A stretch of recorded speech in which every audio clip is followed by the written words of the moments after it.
Bismillahirrahmanirrahim. Kisah ketika Nabi SAW duduk di antara sahabat-sahabat Ahlu Sufah.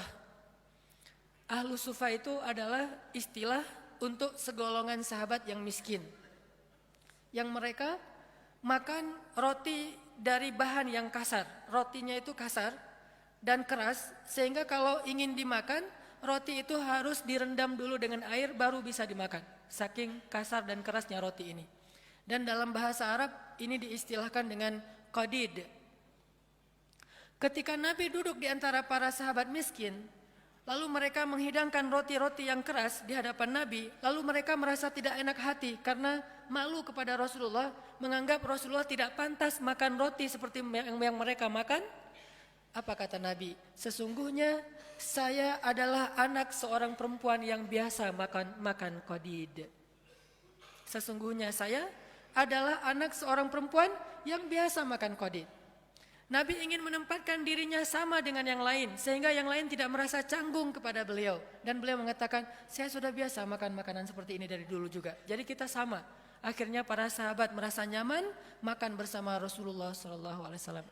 Bahkan dalam riwayat yang lain yang mungkin ceritanya juga cukup terkenal, walaupun ulama memberikan judul yang berbeda-beda terhadap kisah ini, adalah kisah ketika Nabi bertemu dengan sekelompok penggembala ternak. Dan di Arab pada masa itu yang menggembala ternak rata-rata bukan menggembala ternak pribadinya, bukan miliknya, biasanya milik orang kaya digembalai oleh orang-orang miskin. Sama kayak Nabi dulu pernah menggembala ternak-ternak orang Mekah, bukan ternak beliau sendiri. Ketika Nabi duduk di antara para penggembala, maka Nabi menyampaikan, tidaklah Allah mengutus seorang Nabi kecuali mereka pernah menggembala ternak. Kenapa Nabi mengatakan ini? Mungkin ada ulama yang memberi judul hadis ini dengan judul tentang karakter building, tentang leadership. Tetapi jangan lupa bahwa angle lain dari kisah ini adalah sesungguhnya Nabi mencari persamaan antara beliau dengan orang di sekelilingnya, bahwa beliau mengatakan tidaklah Allah mengutus seorang Nabi kecuali pernah menggembala ternak, seolah-olah menggembala ternak itu adalah pekerjaan yang mulia dan membuat mereka tidak pesimis, tidak rendah diri di hadapan Nabi SAW. Ini adalah cara-cara cerdas Nabi SAW dalam menyampaikan akhlak, menunjukkan akhlak rendah hati di antara para sahabat. Subhanallah